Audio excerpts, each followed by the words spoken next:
બાકીના લોકો જોઈન થાય ત્યાં સુધી તમને લોકોને કંઈ ક્વેશ્ચન હોય તો પૂછી શકો છો, કોઈ સજેશન હોય અથવા કાલે આપણે જે ચર્ચા કરી એમાં કોઈ મુદ્દો તમારા ધ્યાનમાં આવ્યો હોય તો તમે તમારું માઇક ઓન કરીને કહી શકો.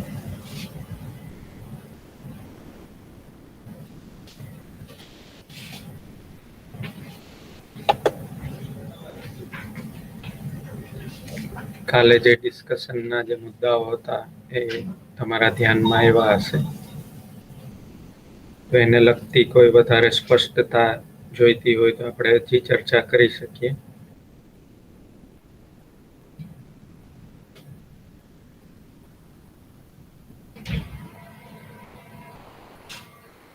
સેશન આપણે ગોઠવવાનો હેતુ એ છે કે વિદ્યાર્થીઓ સાથે જે વેલ્યુ એજ્યુકેશનને લઈને ચર્ચા થાય છે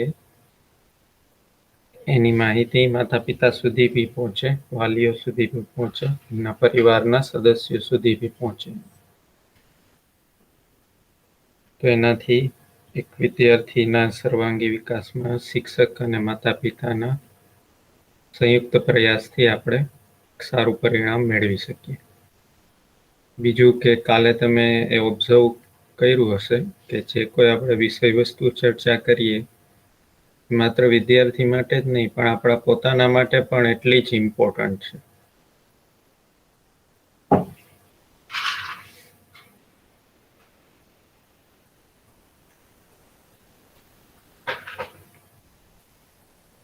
તો માતા પિતાના રૂપમાં આપણે આ કન્ટેન્ટના માધ્યમથી આપણા સંતાનને, આપણા પરિવારના સદસ્યોને અને તમામ સંબંધમાં આ માહિતી છે એ આપણા માટે ઉપયોગી છે.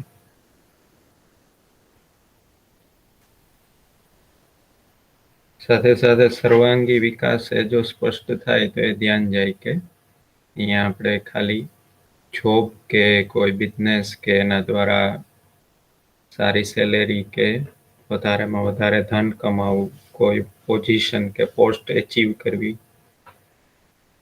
એને જ આપણે વિકાસ નથી કહેતા. પણ અહીંયા આપણે વ્યવહાર પક્ષ તરફ ધ્યાન જાય છે અને વ્યવહાર પક્ષ અને સ્કિલની પાછળ જે વિચાર પક્ષ રહેલો છે એના તરફે આપણું ધ્યાન જાય. તો આ માહિતી છે એ આપણા માટે પણ એટલી જ ઉપયોગી છે.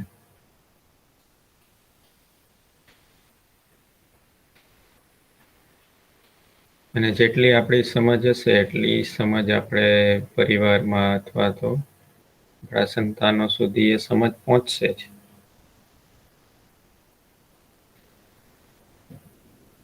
આપણા બાકીના સદસ્યો છે એમાં પણ એ જ રીતના સ્વીકાર થાય છે.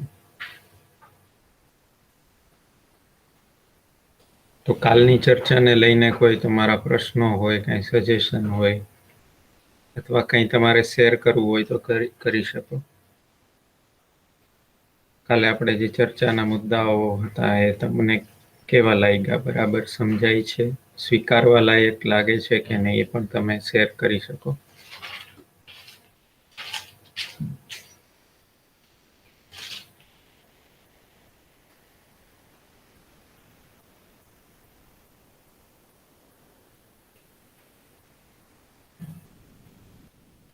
આપણે આ 3 દિવસ એટલા માટે ગોઠવેલા છે કે થોડી ડિટેલમાં ચર્ચા થઈ શકે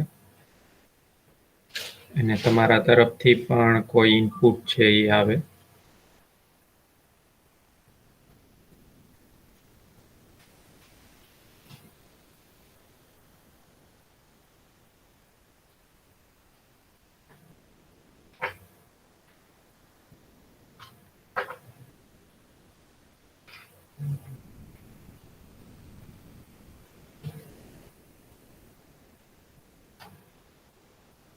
તો કાલે આપણે જે ચર્ચા કરી આપણા માટે આવશ્યક છે કે નહીં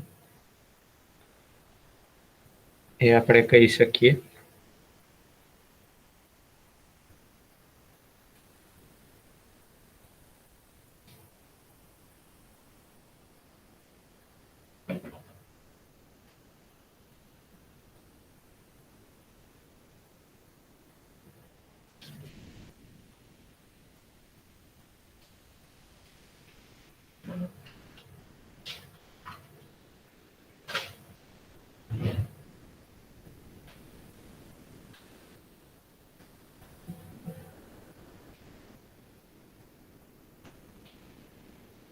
તો કાલના દિવસનું આપણે રિવિઝન કરીએ તો એક ધ્યાન ગયું હશે કે માણસનું આચરણ છે એ શિક્ષા સંસ્કાર ઉપર આધારિત છે. તો કાલના દિવસમાં એ અગત્યનો મુદ્દો છે કે આપણે જેવું વાતાવરણ પરિવારમાં આપશું, સ્કૂલ કોલેજમાં જેવું વિદ્યાર્થીને વાતાવરણ આપશું, જેવો અભ્યાસક્રમ હશે, એના આધારે છે સંસ્કારપૂર્વક સંતાનમાં અથવા વિદ્યાર્થી છે એ કંઈ શીખે છે, સમજે છે. માણસનું આચરણ એના વંશ ઉપર આધારિત નથી. આપણે એને કેટલું સારું વાતાવરણ આપી શકીએ છીએ, એને સમજદારીના અર્થમાં કઈ રીતના એનું ઘડતર કરી શકીએ, આપણે એની સાથે ચર્ચાના મુદ્દાઓ શું હોય છે, આપણા પરિવારમાં માતા પિતાનું આચરણ શું હોય છે, આ બધી વસ્તુઓના ભાગરૂપ છે એનું ઘડતર થાય છે. કાલે આપણે જોયું હતું કે એક માણસના ઘડતર છે એમાં શિક્ષકો, માતા પિતા, સમાજ અને વ્યવસ્થા, આ બધાનું કોઈને કોઈ યોગદાન હોય છે. એ ધ્યાનમાં રાખવું જરૂરી છે કે શિક્ષા સંસ્કાર પૂર્વક જ માણસનું આચરણ છે એ નિશ્ચિત થઈ શકે છે. એટલે શિક્ષાની ભૂમિકા પણ એ જ છે કે માનવમાં નિશ્ચિત આચરણપૂર્વક જીવવાની યોગ્યતા વિકસિત કરી શકે. તો શિક્ષાપૂર્વક જ એ સંભવ છે. આપણે જોઈએ કે ક્લાસરૂમમાં જે વિદ્યાર્થી જે જિજ્ઞાસા લઈને આવે છે, જે સમજવાની તૈયારી લઈને આવે છે, પછી એ સમજવાની તૈયારી આગળ જતા રહેતી નથી. ક્લાસરૂમમાં અથવા તો શિક્ષાપૂર્વક છે એ વિદ્યાર્થીને સમજદારી આપણે આપી શકીએ, એનામાં કોઈ યોગ્યતા વિકસિત કરી શકીએ. તો કાલે આપણે વાત એ જ કરી હતી કે જે પ્રોફેશનલ એજ્યુકેશન કે ટેકનિકલ એજ્યુકેશન ડિપ્લોમાનો કોર્સ છે, એનાથી એક એક્સપેક્ટેશન એ હોય કે કોઈ એ સ્કિલ એચીવ કરે. કોમ્પ્યુટર એન્જિનિયર હોય તો સોફ્ટવેર સાઇટ છે એમાં કોઈ સ્કિલ ડેવલપ થાય. મિકેનિકલ એન્જિનિયર હોય તો machine side, manufacturing side, design side કોઈ સ્કિલ ડેવલપ થાય. એ એક એક્સપેક્ટેડ હોય કોઈ પણ પ્રોફેશનલ કોર્સ દ્વારા. પણ તમે શિક્ષાપૂર્વક જોવો ને તો એક માણસમાં એક વ્યવહાર કુશળતા પણ એક્સપેક્ટેડ છે. તો આપણે હંમેશા એવું જ ઈચ્છતા હોય કે કોઈ એજ્યુકેટેડ પર્સન હોય તો એનો વ્યવહાર બી સારો હોય, એવી આપણી અપેક્ષા હોય જ છે. કોઈ ગ્રેજ્યુએટ પર્સન હોય કે કોઈ પોસ્ટ ગ્રેજ્યુએટ પર્સન હોય તો આપણે એનો વ્યવહાર સારો હોય એવી અપેક્ષા આપણી હોય જ છે. અને એનો વ્યવહાર સારો ના હોય તો આપણને ફરિયાદ પણ લે છે કે તમે એજ્યુકેટેડ છો ને કેમ આવું વ્યવહાર કરો છો, એવી ફરિયાદ બી લે. કાર્યમાં નિપુણ બને અને વ્યવહારમાં કુશળ બને એના માટે એના વિચાર પક્ષ ઉપર કામ કરવું એ જરૂરી છે. તો એ વિચારમાં સમજને સ્થાપિત કરીને એના વ્યવહાર અને કાર્યમાં નિપુણતા છે એ એક્સપેક્ટ કરી શકીએ. તો અહીંયાથી આપણને સ્પષ્ટ થાય કે એક વિદ્યાર્થી અથવા સંતાન પાસે માત્ર એ કોઈ સ્કિલ અચીવ કરી અને જોબ કે બિઝનેસ સ્ટાર્ટ કરીને સારી સેલેરી મેળવે અને કોઈ સારી પોસ્ટ ઉપર પહોંચે, એટલું માણસ માટે પૂરતું નથી. માણસમાં આપણે એ પણ અપેક્ષા રહીએ કે એનો વ્યવહાર બી સારો હોય અને એમાં વૈચારિક સ્થિરતા પણ હોય. પોતાની લાઈફના નિર્ણયો છે જાતે લઈ શકવા સક્ષમ થઈ જાય, એવી પણ આપણે અપેક્ષા હોય. એના માટે શું યોગ્ય છે, અયોગ્ય છે, એ પોતે જાતે વિચાર કરીને નિર્ણય લઈ શકે એટલો એ સક્ષમ થઈ જાય. કઈ વસ્તુ એના માટે વેલ્યુએબલ છે અને કઈ વસ્તુ વેલ્યુએબલ નથી, એ પોતે નક્કી કરી શકે એ પણ જરૂરી છે. એના માટે વિચાર પક્ષ ઉપર કામ કરવું બી જરૂરી છે. તો માનવ જીવનના સમગ્ર આયામ, ચારે ચાર આયામ, સમજ, વિચાર, વ્યવહાર અને કાર્ય, એના ઉપર આપણે કામ કરી શકીએ તો જ સર્વાંગી વિકાસ છે એ થઈ શકે. આપણું જે વર્કશોપનું ટાઇટલ છે કે સર્વાંગી વિકાસમાં માતા પિતાની ભૂમિકા, એમાં એ આવશ્યક છે કે આપણો બાળક અથવા સંતાન છે એનો કાર્ય પક્ષની સાથે વ્યવહાર પક્ષ અને વિચાર પક્ષ અને સમજ નિર્માણ થાય એ પણ આવશ્યક છે. તો એના માટે છે શિક્ષામાં એ અપેક્ષિત છે કે શિક્ષામાંથી ગ્રેજ્યુએટ થઈને બહાર નીકળતો વિદ્યાર્થી હોય એ વૈચારિક દ્રષ્ટિએ પણ મજબૂત હોય, સમજ પણ સ્થિર હોય, વ્યવહાર પણ યોગ્ય હોય અને કાર્યમાં પણ નિપુણ હોય. એના માટે સમજવું આવશ્યક છે કે માણસનો જે વ્યવહાર છે, આચરણ છે,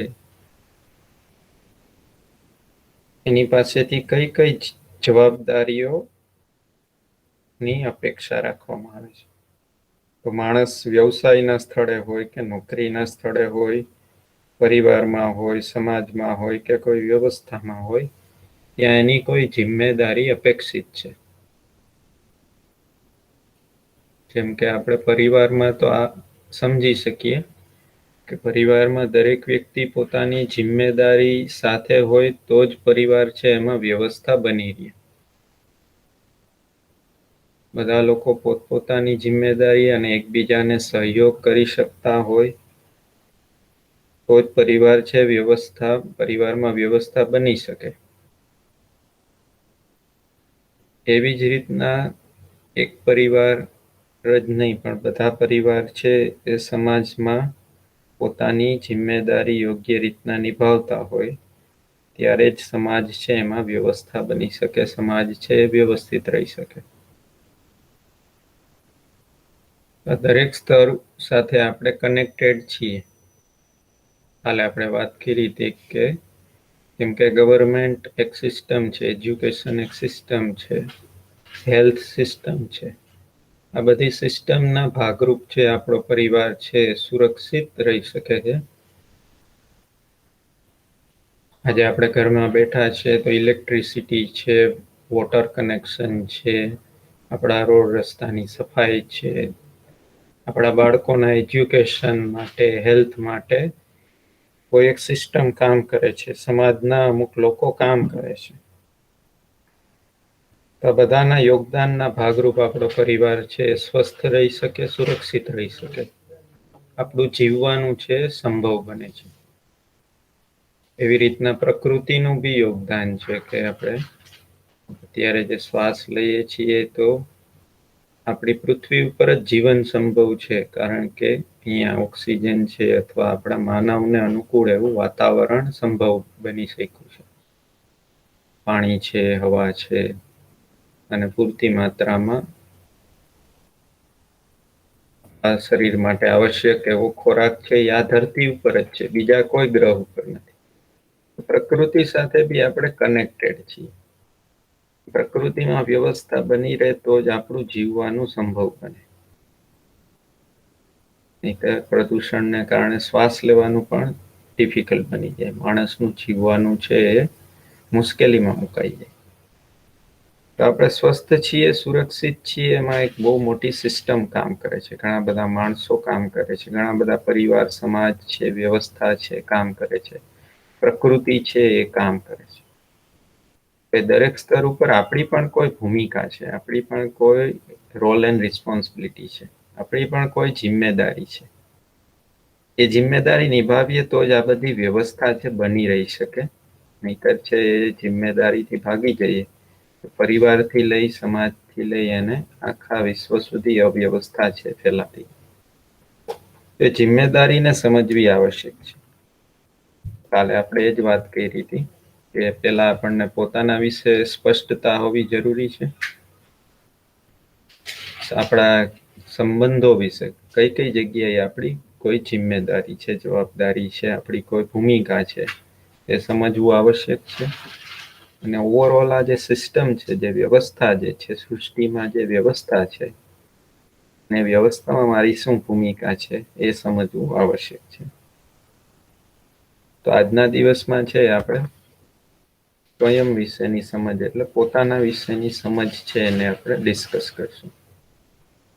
તો કાલના જે મુદ્દાઓ છે એ આપણે થોડા એનું રિકેપ કર્યું, એનું રિવિઝન કર્યું કે જેથી આપણે એક ફ્લોમાં સમજી શકીએ. કે સમજવાની આવશ્યકતા શું છે એના તરફ આપણું ધ્યાન જાય.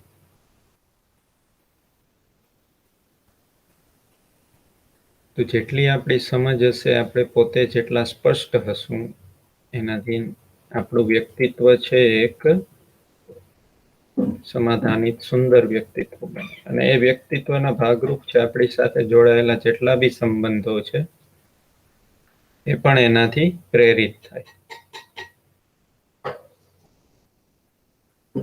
તો આપણી ભૂમિકા એ છે કે આપણે બીજા આપણા પરિવારના સદસ્યો માટે પ્રેરણારૂપ છીએ કે નહીં, રોલ મોડલ છીએ કે નહીં, આપણા સંતાનો માટે આપણે પોતે રોલ મોડલ છીએ કે નહીં. તો એના માટે કોઈ સ્પષ્ટતા, કોઈ એક આચરણ છે એ અપેક્ષિત છે. બરાબર વાત લાગે છે? તમારા કોઈ પ્રશ્નો હોય તો આપણે આ મુદ્દા ઉપર લઈ શકીએ.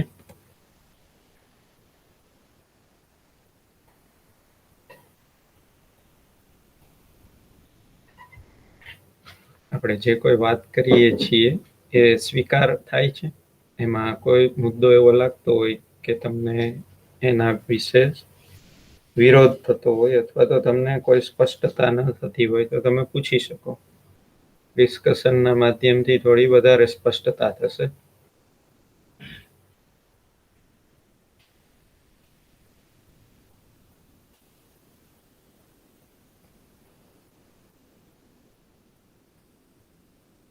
અહીંયા જે વાત કરવામાં આવે છે એ સ્વીકાર થાય છે, સ્વીકારવા યોગ્ય છે કે નહીં?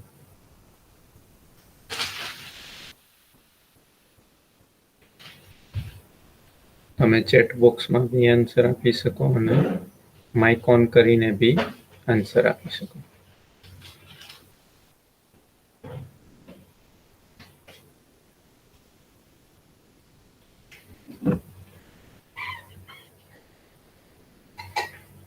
ઓકે, બાકીના લોકો બી પોતાનો ઓપિનિયન છે એ આપી શકે.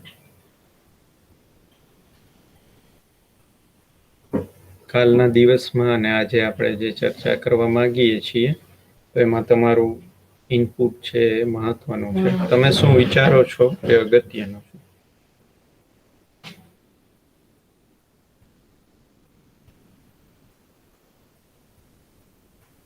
તો ડિસ્કશનના માધ્યમથી વધારે સારી રીતના આપણે સમજી શકીએ.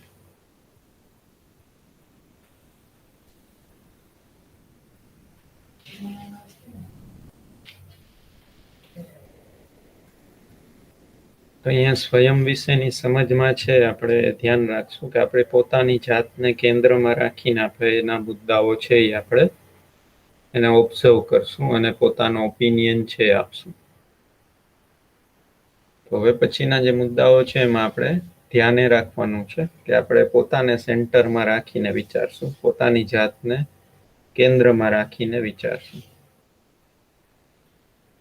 તો સ્વયં વિશેની સમજ એટલે કે માનવના રૂપમાં આપણે શું ઈચ્છીએ છીએ, આપણી શું અપેક્ષા છે, આપણે શું કરવા માંગીએ છીએ, આપણું લક્ષ્ય શું છે, લક્ષ્ય અચીવ કરવા માટે આપણી ક્ષમતા શું છે, આપણી પાસે ક્ષમતાના રૂપમાં શું છે, આપણી પાસે સાધનના રૂપમાં શું છે, એની સ્પષ્ટતા થાય. આપણું પોતાનું પોટેન્શિયલ શું છે એ સ્પષ્ટ થાય. તો એને આપણે વાત કરશું. તો પહેલો મુદ્દો હું તમારી સામે મૂકું છું કે પ્રત્યેક માનવ છે એનું લક્ષ્ય છે એ સમાન છે. પ્રત્યેક માનવ છે એ સુખી થવા માંગે છે અને પરિવાર છે એને સમૃદ્ધ કરવા માંગે છે. તો અહીંયા પહેલો મુદ્દો તમારા સામે મૂક્યો કે દરેક માનવ છે એ પોતે સુખી થવા માંગે છે અને પરિવારને સમૃદ્ધ કરવા માંગે છે. એ સુખી થવું અને સમૃદ્ધિની નિરંતરતા ઈચ્છે છે, એની કન્ટિન્યુટી ઈચ્છે છે. તો આ વસ્તુને આપણે ઓબ્ઝર્વ કરી શકીએ કે શું હું સુખી અને સમૃદ્ધ થવા માંગુ છું કે નહીં. અને આપણી આજુબાજુના દરેક લોકોને ઓબ્ઝર્વ કરી શકીએ. પ્રત્યેક માનવ છે સુખી થવા માટે અને સમૃદ્ધિ માટે જ કોઈ પ્રવૃત્તિ કરે છે.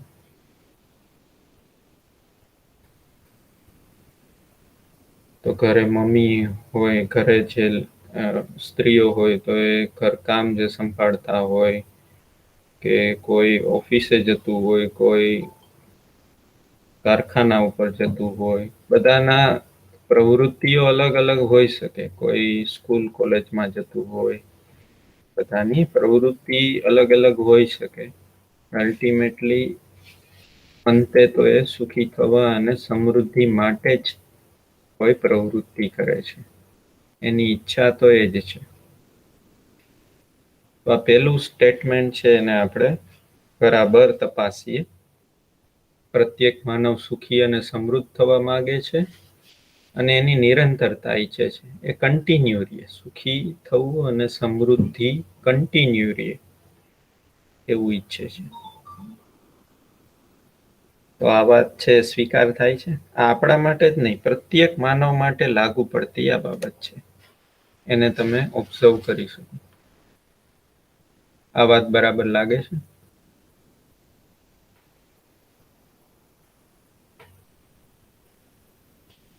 કે આપણી પ્રવૃત્તિ, આપણો વ્યવસાય અલગ અલગ હોઈ શકે, પણ અંતે તો આપણે સુખી થવા માંગીએ છીએ અને પરિવાર છે એમાં સમૃદ્ધિ ઈચ્છીએ છીએ.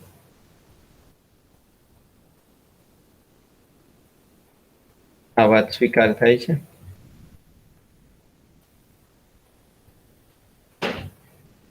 એમાં તમને કોઈ વિરોધ લાગતો હોય તો તમે કહી શકો.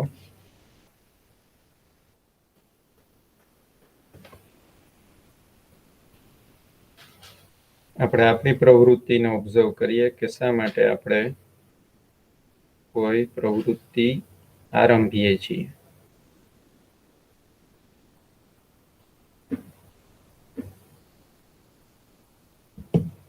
તો પરિવારમાં દરેક વ્યક્તિને આપણે ઓબ્ઝર્વ કરી શકીએ કે અલ્ટિમેટલી સુખી થવા માટે જ કોઈને કોઈ એક્ટિવિટી કરે છે, પ્રવૃત્તિ કરે છે.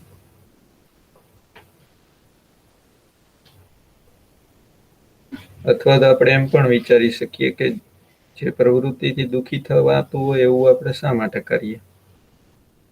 અલ્ટિમેટલી તો આપણે સુખી થવાની ઈચ્છાથી જ આપણે કોઈ પ્રવૃત્તિ કરીએ છીએ.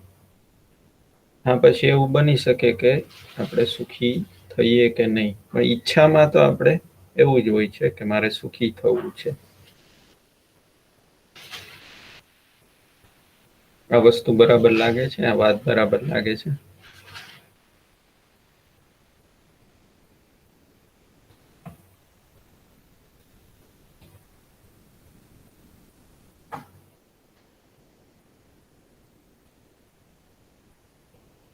તમે પોતાના પ્રવૃત્તિઓને ઓબ્ઝર્વ કરીને વિચારી શકો કે શા માટે હું આ કરું છું.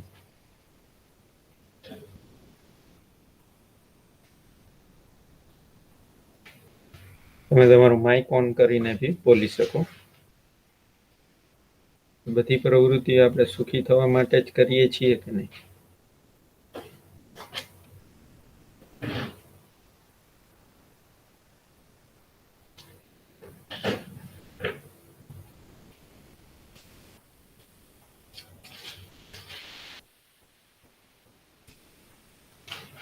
શું લાગે છે? બધા લોકો છે એ ચેટ બોક્સમાં અથવા તો માઇક ઓન કરીને આન્સર આપી શકે.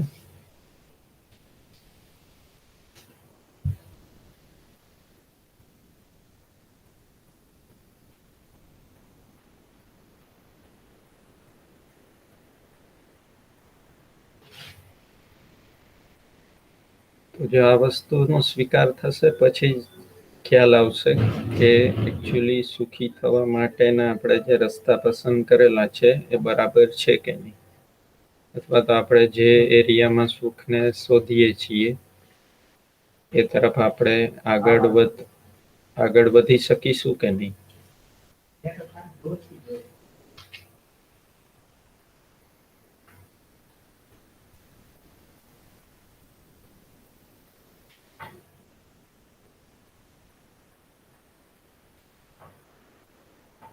આને એક સ્ટેપ આગળ જઈને વિચારી શકીએ કે આપણે જે સુખ પ્રાપ્ત કરવા માટે અલગ અલગ રસ્તા પસંદ કરીએ છીએ એમાં પેલું છે કે સુવિધાઓથી આપણે સુખી થવા પ્રયાસ કરીએ છીએ. પરિવારમાં સુવિધાઓનું સ્તર વધે એના માટે બી એક આપણો પ્રયાસ થતો હોય છે. જેમ કે આજથી 20 વર્ષ પહેલા આપણા પરિવારમાં જે સુવિધાઓ નું સ્તર હતું એના કરતા અત્યારે વધ્યું છે. તો એનાથી આપણને ધ્યાનમાં આવે કે આપણે એક પ્રયત્ન એ પણ કરીએ છીએ કે સુવિધાઓ છે આપણા પરિવારમાં વધે. સુવિધાઓથી સુખી થવાનો આપણો જે પ્રયાસ છે એમાં જે સુખ મળે છે એ ક્ષણિક હોય છે, થોડા સમય પૂરતું જ હોય. જેમ કે આપણા ઘરમાં પહેલી વખત ટેલિવિઝન આવ્યું હોય ત્યારે બધા લોકો છે નેચરલી ખુશ જ થાય, પણ એ ખુશી 1 દિવસ 2 દિવસ થોડો સમય સુધી રહે. એ ખુશી છે સતત બનેલી નથી. પરિવારમાં પહેલી વખત 2 વ્હીલર આવ્યું હોય કે 4 વ્હીલર આવ્યું હોય, બધાને નેચરલી ખુશી થાય, પણ એવું શક્ય નથી કે ખુશી છે સતત બનેલી છે.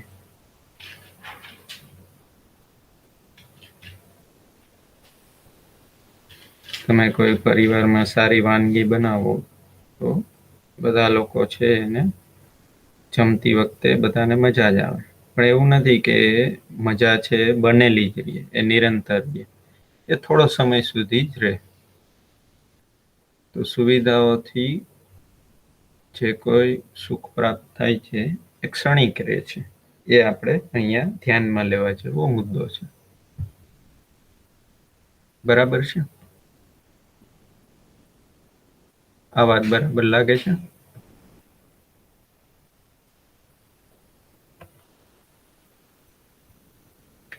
ત્યાર પછી બીજો એક પ્રકાર હોય છે સુખી થવા માટે, કે આપણે સંબંધો છે એમાં સુખી થતા હોય. સંબંધોમાં ભાવથી આપણને સુખ પ્રાપ્ત થાય છે. કે પરિવારમાં કોઈ ઉત્સવ ઉજવ્યો હોય કે પરિવારમાં કોઈ પ્રસંગ આપણે ઉજવતા હોય તો એની યાદ છે ઘણા સમય સુધી બનેલી રહે. તમે પરિવાર સાથે મળીને કોઈ જગ્યાએ ફરવા ગયા હોય, પિકનિકમાં ગયા હોય, અથવા પરિવાર સાથે મળીને કોઈનો જન્મદિવસ ઉજવ્યો હોય, સાથે મળીને આપણે જે તહેવાર ઉજવતા હોય, એની જે ખુશી છે એ લાંબા સમય સુધી રહે. એ જે ભાવથી પ્રાપ્ત થતું સુખ છે એ દીર્ઘકાલીન અથવા લાંબા સમય સુધી હોય છે. આપણી જેટલી પણ જે સુખની જે યાદો છે એ જોશો તમે કે સંબંધમાં જ હોય છે. જેને આપણે આપણા જીવનની એકદમ યાદગાર ક્ષણો કહીએ તો એ આપણા સંબંધીઓ સાથે જ હોય છે. કે આપણે સાથે મળીને કોઈ સેલિબ્રેશન કર્યું હોય.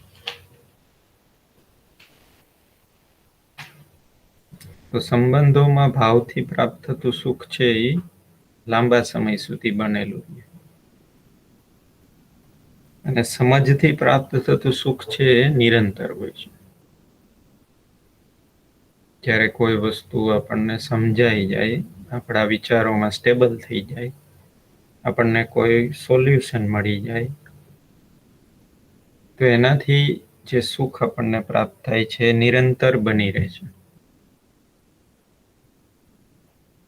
અથવા તો આપણી માનસિક સ્થિતિ છે એમાં સ્ટેબિલિટી છે નિરંતર બની રહે છે. આપણી માનસિક સ્થિતિમાં સ્થિરતા છે સતત બની રહે.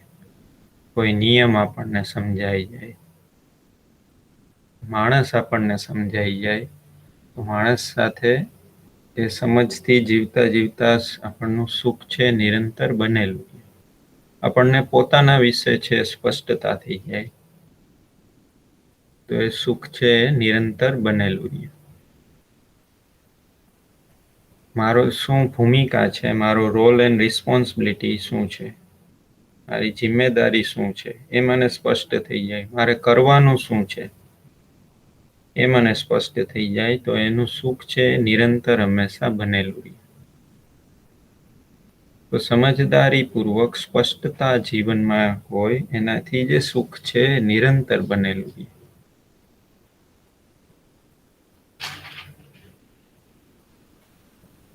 એના બદલે ગૂંચવણ હોય, કન્ફ્યુઝન હોય, આપણે મૂંઝાયેલા હોય, સ્પષ્ટતા ના હોય કે હવે મારે આગળ શું કરવું છે, મારે કઈ રીતનો વ્યવહાર કરવો એ સ્પષ્ટ ના હોય, મારી જવાબદારીઓ કઈ છે એ મને સ્પષ્ટ ના હોય, તો માણસ છે સતત પોતે ગૂંચવણ મારીએ અને પોતે પણ મૂંઝાયેલો રહે, એ તણાવમાં રહે, એની લાઈફ છે સ્ટ્રેસફુલ બની જાય. તો સમજથી પ્રાપ્ત થતું સ્પષ્ટતા જેટલી જીવનમાં હોય એનાથી પ્રાપ્ત થતું સુખ છે નિરંતર બનેલું રહે છે.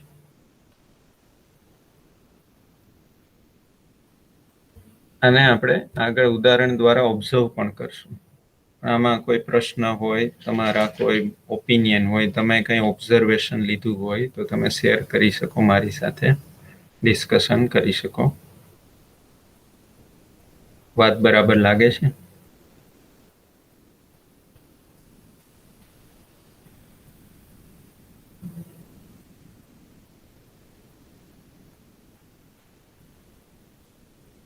અને તમે ઉલટું પણ ઓબ્ઝર્વ કરી શકો કે કદાચ આપણા પરિવારમાં સુવિધા ના હોય તો એનું દુઃખ પણ થોડા સમય જ રહે,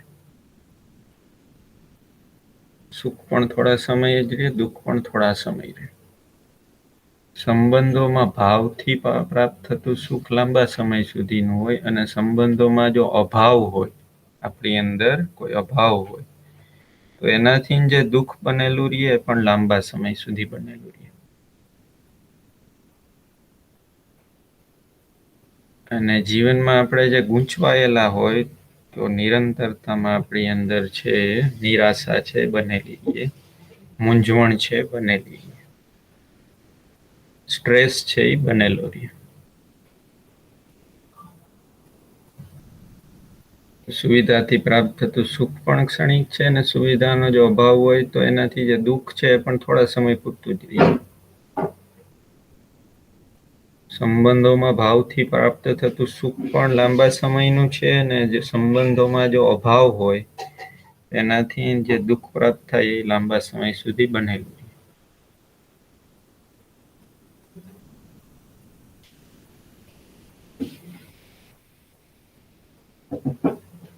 તો સુખને આ રીતના સમજવાથી ખ્યાલ આવે કે સમજવું આવશ્યક છે. જો મારે નિરંતર સુખી થવું એ મારી ઈચ્છામાં જે છે, એ ઈચ્છાની પૂર્તિ કરવા માટે સમજવું છે માણસ માટે અનિવાર્ય બની રહે છે. તો પહેલા આ સ્લાઇડમાં તમને ધ્યાન ગયું છે કે આપણને લક્ષ્ય સ્પષ્ટ થાય, અને લક્ષ્યના આધાર ઉપર આપણને ખ્યાલ આવે કે સમજપૂર્વક જ આપણે નિરંતર સુખી થઈ શકશું. એના સિવાય બીજો કોઈ ઓપ્શન નથી.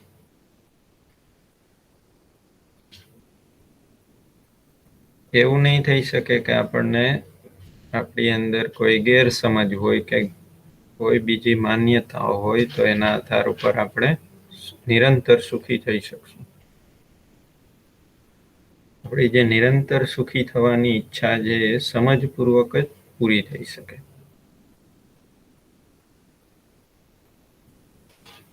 એટલા માટે સમજવું એ માણસ માટે અનિવાર્ય કાર્યક્રમ છે. શિક્ષાપૂર્વક સમજવું એ માણસ માટે અનિવાર્ય કાર્યક્રમ છે. એની બાદબાકી થઈ શકે નહીં. એની બાદબાકી જીવનમાં કોઈ કાળે થઈ શકે નહીં.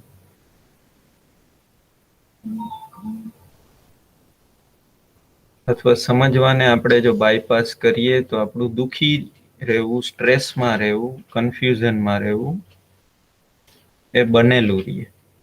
સમજવાને આપણે આપણા જીવનમાંથી બાદબાકી કરી દઈએ, સમજવાની પ્રક્રિયાને આપણે છોડી દઈએ.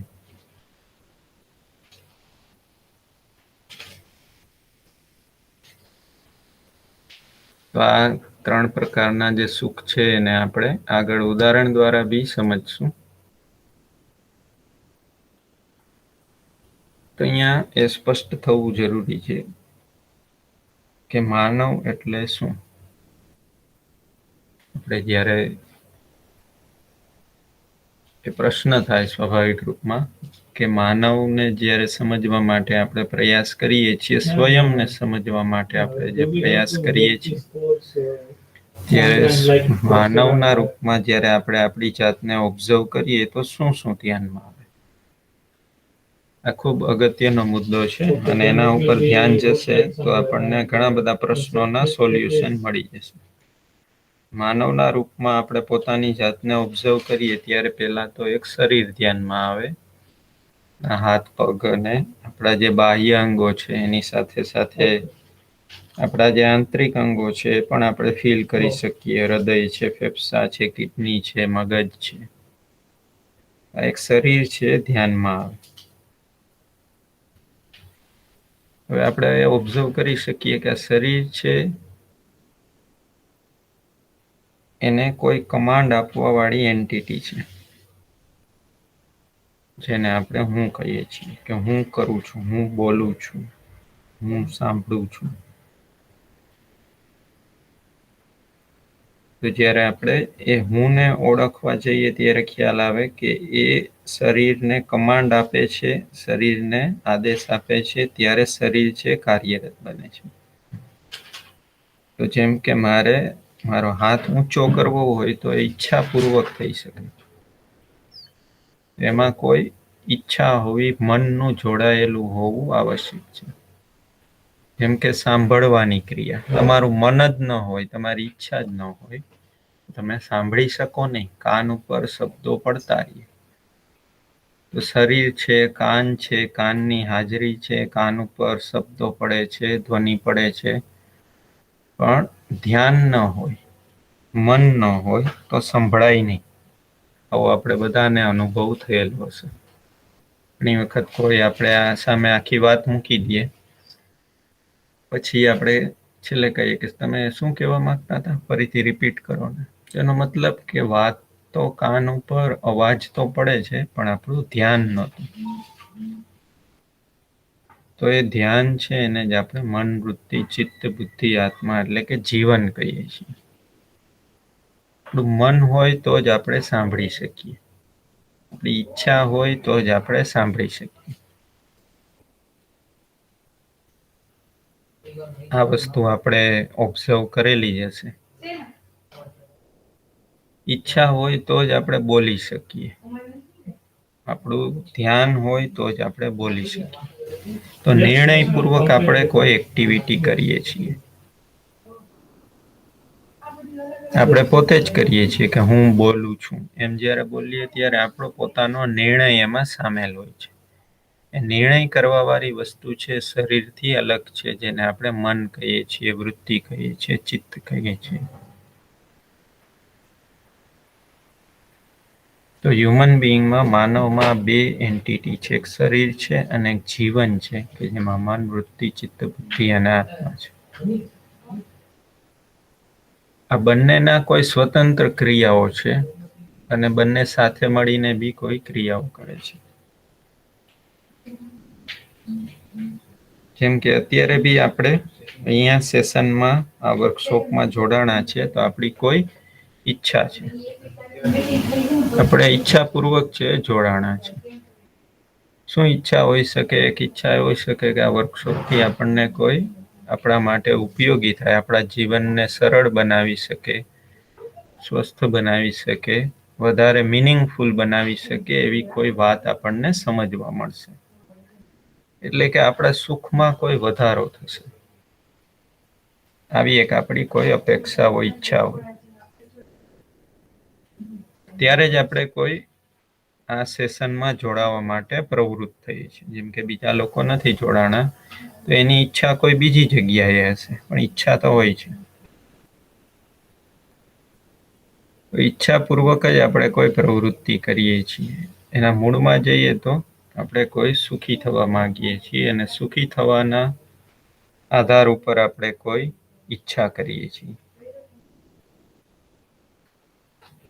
આ વર્કશોપ એટેન્ડ કરવો હોય પણ તમારી ઈચ્છાની વસ્તુ છે. તમે ઈચ્છાપૂર્વક જોડાણા છો. બરાબર છે.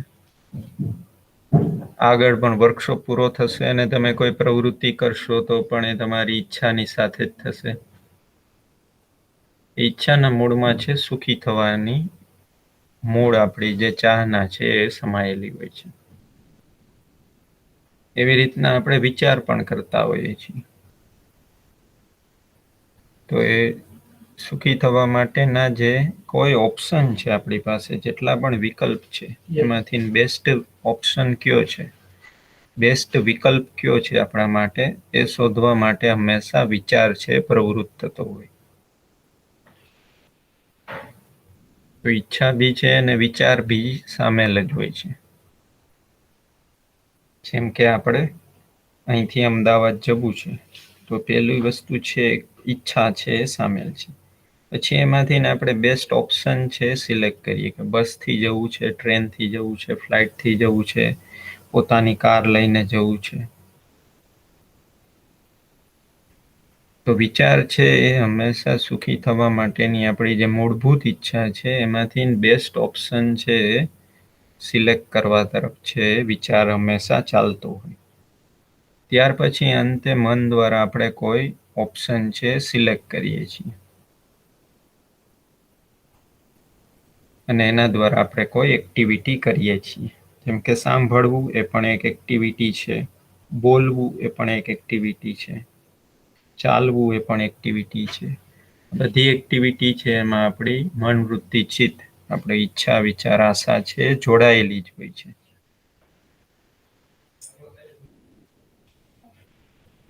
આને આપણે ઓબ્ઝર્વ કરી શકીએ તો એ ધ્યાનમાં જશે કે માનવ એટલે શરીર અને જીવનનું સંયુક્ત સ્વરૂપ છે. તો તમે ઓબ્ઝર્વ કરી શકો ને આપણે અભ્યાસમાં બી જોયેલું હશે કે આપણા શરીરમાં અમુક ક્રિયાઓ ચાલે છે, જેમ કે પાચન છે, શ્વસન છે, લોહીનું પરિભ્રમણ થવું. આ બધી શરીરમાં ચાલતી રહેલી ક્રિયાઓ છે. એની સાથે સાથે બીજી કોઈ એક પ્રકારની ક્રિયા ચાલે છે, વિચારવું છે, ઈચ્છા કરવી, આશા કરવી. આ ક્રિયાઓ છે એ પણ સતત ચાલતી રહેલી છે, એમાં કોઈ બ્રેક નથી. અત્યારે પણ તમે સેશન એટેન્ડ કરો છો, વર્કશોપ એટેન્ડ કરો છો, તો વિચાર છે સતત છે, ચાલુ રહેતો હોય છે. તો આપણું પોટેન્શિયલ છે, આપણી અંદર એ અનલિમિટેડ પોટેન્શિયલ રહેલો છે વિચાર કરવાનો. શરીર છે એ ઉંમરની સાથે સાથે, એજની સાથે સાથે ક્ષીણ થતું જાય. શરીર છે નબળું પડતું જાય. જેમ જેમ ઉંમર વધતી જાય એમ પાચન ક્રિયા નબળી પડતી જાય, શ્વસન છે, ફેફસા છે નબળા પડતા જાય, હાડકા છે વીક થતા જાય. એની સાથે સાથે તમે ઓબ્ઝર્વ કરશો તો વિચાર છે એ અનલિમિટેડ ત્યારે બી બનેલો જ રહે છે. એ શક્તિ હંમેશા આપણા માટે એટલી ને એટલી બનેલી રહે છે. એ અક્ષય શક્તિ આપણે જેને કહીએ, અનલિમિટેડ પોટેન્શિયલ વિચાર અને આશાના રૂપમાં આપણી સાથે બનેલો જ છે. ફરીથી કહું છું કે શરીરની જે કોઈ પોટેન્શિયલ છે એ સમયની સાથે સાથે ઘટતો જાય. શરીર છે જીર્ણ થતું જાય, એ નબળું પડતું જાય, અને એક સમયે એની ડેથ પણ થઈ જાય. પણ જીવનના રૂપમાં, વિચારના રૂપમાં, ઈચ્છાના રૂપમાં, આશાના રૂપમાં આપણી પાસે જે અનલિમિટેડ પોટેન્શિયલ છે એનો ઉંમરની સાથે કોઈ સંબંધ નથી. એ એટલું ને એટલું બનેલું છે. વિચારની ક્ષમતા છે એ અનલિમિટેડ હંમેશને માટે બનેલી છે. બીજું, શરીરની આ જે ક્રિયાઓ થાય છે, પાચન, શ્વસન, વૃદ્ધિ, લોહીનું પરિભ્રમણ થવું, બ્લડ પ્યુરિફાય થવું, તો આ બધી ક્રિયાઓ છે પોતાની રીતના ચાલતી રહે છે. એમાં આપણા ઇનપુટની કોઈ જરૂર નથી. આપણી ઈચ્છાની કોઈ આવશ્યકતા નથી, એમાં જરૂર નથી. એ પોતાની રીતના ચાલતી રહેતી ક્રિયાઓ છે. હૃદય છે પોતાની રીતના ચાલતું રહે છે. ફેફસા છે એનું પોતાનું કાર્ય પોતાની રીતના જન્મથી જ એમાં ચાલુ થઈ જાય છે, એ મૃત્યુ સુધી ચાલુ રહે છે. એવી રીતના આપણું ચેતાતંત્ર છે, મગજ છે, એનું જે કાર્ય છે એ પણ જન્મતાથી લઈને મૃત્યુ સુધી એ પોતાની રીતના એનું કાર્ય ચાલે છે. એમાં આપણું પોતાનું કોઈ ઇનપુટ નથી. આપણે એમાં પોતે કાંઈ નથી કરતા. કેમ કે પાચન ક્રિયા છે એમાં આપણે પોતે કાંઈ નથી કરતા. ખોરાક આપણે એક વખત લઈ લીધો, એ તમે વેજીટેરિયન લીધું કે નોનવેજ લીધું, તમે દૂધ ખાધું કે શાકભાજી ખાધું, એ કોઈ ફરક નથી પડતો. પાચન ક્રિયા એની રીતના સ્વતઃ છે એ ચાલુ રહે છે. એમાં આપણું પોતાનું કોઈ યોગદાન નથી. તો શરીરની આ જે ક્રિયાઓ છે એમાં આપણું પોતાનું કોઈ યોગદાન નથી. જ્યારે ઈચ્છા કેવી કરવી, વિચાર કેવો કરવો, આશા કેવી કરવી, એ આપણે પોતે નક્કી કરી શકીએ. એમાં આપણું નિયંત્રણ શક્ય છે. આ વસ્તુ ધ્યાનમાં આવે છે કે મારે કેવી ઈચ્છા કરવી, કઈ ઈચ્છા કરવી, એ મારા પોતાના હાથની વસ્તુ છે. એટલા માટે માણસ છે પોતાના જીવનનું ઘડતર કરી શકે. કારણ કે આ જે ક્રિયાઓ છે કે જે આપણા શરીરને આદેશ આપે છે, જેના દ્વારા આપણે કોઈ પ્રવૃત્તિ કરીએ છીએ, ઈચ્છા, વિચાર, આશા, કોમ્પ્યુટરની ભાષામાં એને આપણે સોફ્ટવેર કહી શકીએ. એ આપણું સોફ્ટવેર છે, ઈચ્છા, વિચાર, આશા છે. અને શરીર છે એ આપણું હાર્ડવેર છે. તો એના ઉપર નિયંત્રણ શક્ય છે, ઈચ્છા, વિચાર, આશા ઉપર. એટલા માટે આપણે પોતાના જીવનનું ઘડતર છે એ આપણે પોતે કરી શકીએ. આપણે કઈ રીતની ઈચ્છા કરવી, કઈ વસ્તુ છે એને મારે મારી જિંદગીમાં મહત્વ આપવું, એ આપણે પોતે નક્કી કરી શકીએ.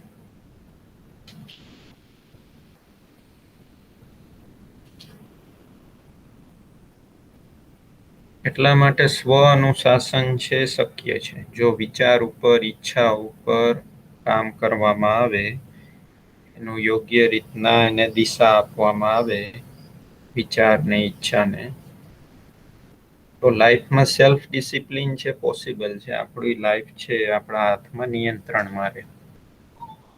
મારે શું કરવું છે હું પોતે જાતે નક્કી કરી શકું, દરેક સમયે નક્કી કરી શકું. કારણ કે મારા ઈચ્છા, વિચાર, આશા ઉપર મારો પોતાનો કંટ્રોલ છે.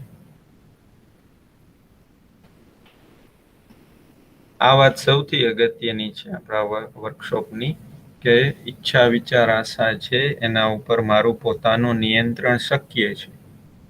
આ સમયે મારે શું વિચાર કરવો એ હું પોતે નક્કી કરી શકું.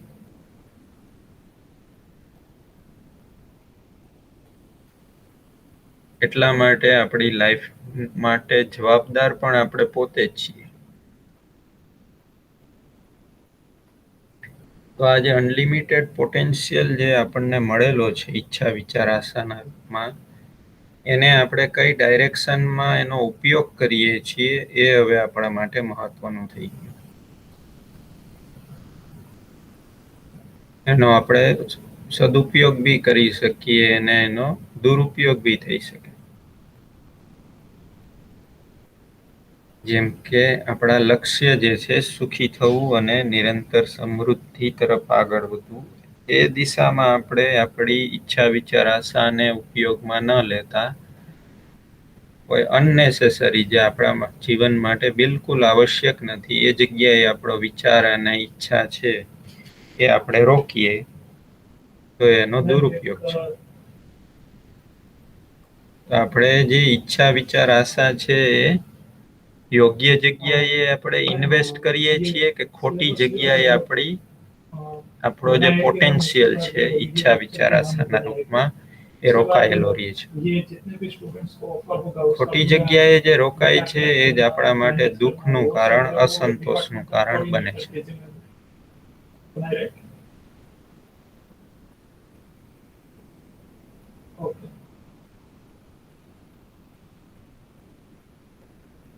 તો આ સમયે આપણે વર્કશોપમાં જોડાણા છે, એ સમયે તમે આ સમયનો કોઈ બીજી જગ્યાએ એ ઉપયોગ કરી શકો. તમે ફોન કોલ તમારા સગા સંબંધીને કરી શકો, ટેલિવિઝનના કોઈ કાર્યક્રમ જોઈ શકો. એ ઘણી બધી જગ્યાએ આપણે પ્રવૃત્ત હોઈએ છીએ. એવું નથી કે આપણે એકદમ ફ્રી માણસો છીએ. પણ જેટલા પ્રમાણમાં આપણે સમયનો જે સદુપયોગ કરી શકીએ છીએ એનો સંતોષ આપણને ખુદને મળે છે કે યસ, હું મારા સમયનો, મારી જે શક્તિ છે ઈચ્છા વિચાર આશાના રૂપમાં, એનો હું સદુપયોગ કરી શક્યો. તો સુખ છે અહીંયા સમાયેલું છે કે જ્યારે સમજની દિશામાં જ્યારે આપણે ઈચ્છા વિચાર આશાને ઉપયોગમાં લઈએ છીએ ત્યારે એનો જે સદુપયોગ છે એ આપણા માટે સંતોષનું કારણ બને છે, આપણા સુખનું કારણ બને છે.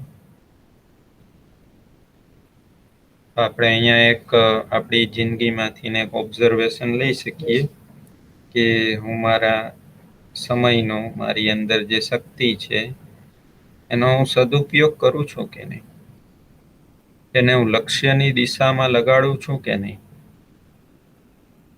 હું નિરંતર સુખી થાઉં એના માટે સમજવાની દિશામાં હું મારો સમય આપું છું કે નહીં.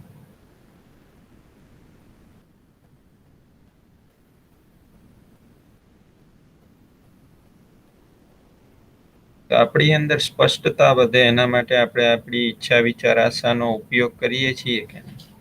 આપણે લાઈફમાં વધારે ક્લિયર થઈએ, વધારે સ્પષ્ટ થઈએ, એ જિંદગીના તમામ પ્રશ્નોનું સમાધાન, સોલ્યુશન આપણને મળી જાય, એના માટે આપણે કોઈ પ્રયાસ કરીએ છીએ કે નહીં, એના માટે આપણી કોઈ જિજ્ઞાસા છે કે નહીં. તો એ આપણી ઈચ્છા વિચાર આશા છે એનો સદુપયોગ છે કે સમજવાની દિશામાં આપણે આપણા પોટેન્શિયલને ઉપયોગમાં લઈએ. આપણી અંદર જે ક્ષમતા છે ઈચ્છા વિચાર આશાના રૂપમાં એનો સમજવાની દિશામાં ઉપયોગ કરીએ. આ વાત બરાબર લાગે છે કે નહીં? આપણે જોઈ શકીએ કે આપણી અંદર આ બંને વસ્તુ એક સાથે કાર્યરત છે. શરીરમાં પણ કોઈ એક ક્રિયાઓ થાય છે અને જીવનમાં બી કોઈ એક ક્રિયાઓ થાય છે. શરીરમાં થતી ક્રિયાઓમાં આપણું પોતાનું કોઈ યોગદાન નથી, જ્યારે જીવનની જે ક્રિયાઓ છે, આપણી પોતાની જે ક્રિયાઓ છે એમાં આપણું નિયંત્રણ શક્ય છે. એનો કઈ રીતના આપણે ઉપયોગ કરવો એ આપણા હાથની વાત છે.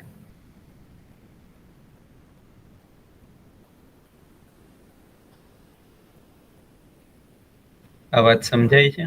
તમે ચેટ બોક્સમાં અને માઇક ઓન કરીને આન્સર આપી શકો.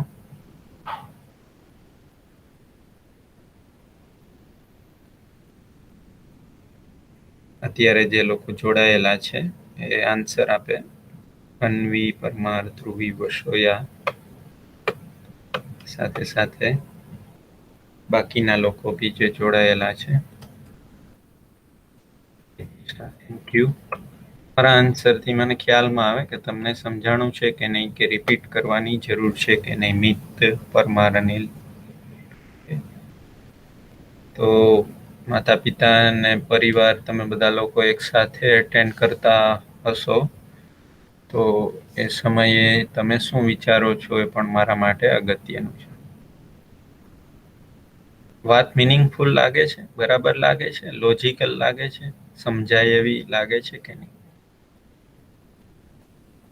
તમે માઇક ઓન કરી નહીં કહી શકો, આમાં સંકોચ રાખવાની જરૂર નથી.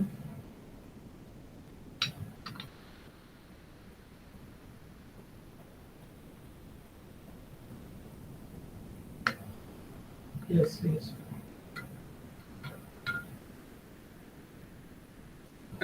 આ જે ફ્રેમ છે એનાથી આપણા જીવનની દિશા છે નક્કી થઈ શકે કે આપણા નિયંત્રણની જે વસ્તુ છે એ મારી પોતાની ઈચ્છા, વિચાર અને આશા છે. એના ઉપર મારું નિયંત્રણ શક્ય છે. એના ઉપર નિયંત્રણ હોવાથી આપણી જિંદગી ઉપર આપણું નિયંત્રણ છે આવી જાય. મારે હું જે ધારું છું એ કરી શકું. હું મારા નિર્ણય ઉપર ટકી શકું. મેં જે નિર્ણય લીધો છે એને પ્રવૃત્તિમાં એનું રૂપાંતર થઈ શકે, કારણ કે આપણા નિયંત્રણની વસ્તુ છે. આપણા આખા લાઈફનો જે ડ્રાઇવિંગ ફોર્સ કહીએ, જે કોઈ બળ કહીએ, મનોબળ આપણે જેને કહેતા હોય, મનોબળ છે એ અહીંયા છુપાયેલું છે. આપણે કેવી ઈચ્છા કરીએ, કેવો વિચાર કરીએ, કેવી આશા કરીએ.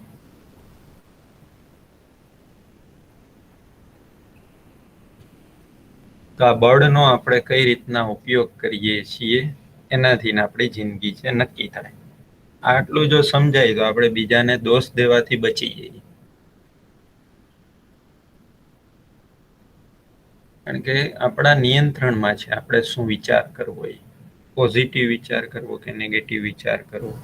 મારા માટે જે મહત્વપૂર્ણ છે એવી ઈચ્છાઓ કરવી કે હોય એનાથી વિરોધી ઈચ્છાઓ કરવી. મને લક્ષ્ય તરફ લઈ જાય એવી ઈચ્છા કરવી કે એનાથી કોઈ વિપરીત ઈચ્છાઓ કરવી. એ આપણા હાથની વસ્તુ છે. આ વસ્તુને આપણે બીજી રીતના પણ ઓબ્ઝર્વ કરી શકીએ. આપણી જે કોઈ આવશ્યકતાઓ જે છે એના રૂપમાં બી આપણને ધ્યાન આવે. આપણી બે પ્રકારની આવશ્યકતાઓ છે. તમે ઓબ્ઝર્વ કરી શકો કે 24 કલાકમાં આપણી કઈ કઈ આવશ્યકતાઓ હોય. તો સૌપ્રથમ તો આપણને એક ભૌતિક આવશ્યકતા દેખાય, જેને આપણે રોટી કપડા મકાન કહીએ છીએ. જે ફિઝિકલ ફેસિલિટી, ભૌતિક આવશ્યકતાઓ જે આપણને જીવવા માટે જરૂરી છે. એમાં પ્રમુખ છે રોટી કપડા મકાન. બરાબર. બીજી એક, આપણે જ્યારે પરિવારમાં જીવતા હોય કે એકલા હોય ત્યારે આપણી કોઈ ભાવનાત્મક આવશ્યકતા હોય છે. ભલે ને આપણે એકલા હોય, પણ આપણી અંદર કોઈ ભાવ ન હોય તો આપણાને મશીન છે એમાં કોઈ ફરક નથી રહેતો. આપણે ઘણી વખત કહેતા હોય ને કે લાઈફ છે મિકેનિકલ બની ગઈ, યાંત્રિક બની ગઈ લાઈફ છે. તો ભાવ ના હોય તો લાઈફ છે એ ક્યારેક એવું લાગે કે યાંત્રિક બની ગઈ. તો એ ધ્યાન જાય કે આપણી કોઈ ભાવનાત્મક આવશ્યકતા હોય છે. જેમ કે હું તમારી સાથે વાત કરું છું તો તમારું સન્માન ન જળવાતું હોય, આપણે જે વાતચીત કરતા હોય એમાં, તો તમને મજા નહીં આવે. તમને અંદરથી વિરોધ ઉભો થશે કે આ સાહેબ તો અમારું સન્માન બી નથી જાળવતા. તો એ સન્માન જાળવવું એક આપણી આવશ્યકતા છે. મારું સન્માન છે બની રહેવું જોઈએ. એવી રીતના વિશ્વાસ છે, પ્રેમ છે, મમતા છે, વાત્સલ્ય છે, કૃતજ્ઞતા છે, આ બધી આપણી ભાવનાત્મક આવશ્યકતા હોય છે.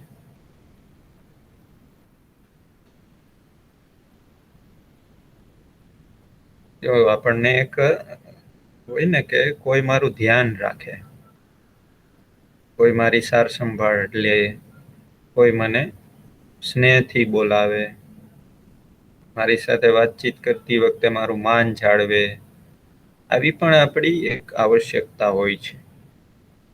હોય છે કે નહીં?